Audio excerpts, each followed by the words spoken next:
اللهم وفق إخواننا في باكستان، اللهم وفق إخواننا في باكستان، اللهم وفق إخواننا في باكستان، اللهم اجمع قلوبهم ووحد صفوفهم على كتابك وسنة نبيك صلى الله عليه وسلم.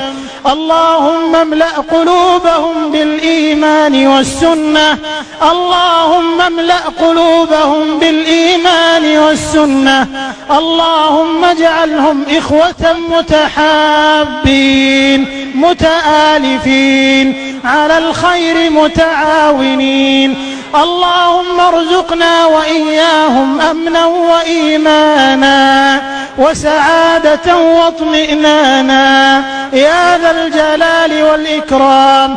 اللهم احقن دماء المسلمين، اللهم احقن دماء المسلمين، اللهم أبعد عنهم العنف والطائفية يا ذا الجلال والإكرام. اللهم احفظ هذه البلاد بالإسلام، اللهم احفظها بالإسلام. اللهم رد عنا وعنها شر الأشرار وكيد الفجار وشر طوارق الليل والنهار. اللهم احفظها من حقد الحاقدين وحسد الحاسدين وعدوان المعتدين يا رب العالمين يا ذا الجلال والإكرام. ربنا آتنا في الدنيا حسنة وفي الآخرة حسنة وقنا عذاب النار.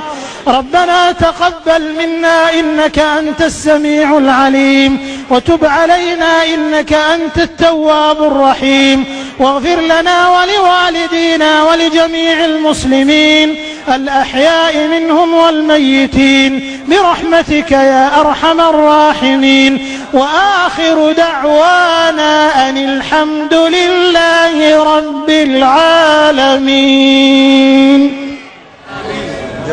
باكستان زندباد، باكستان زندباد، المملكة العربية السعودية وباكستان زندباد زندباد زندباد.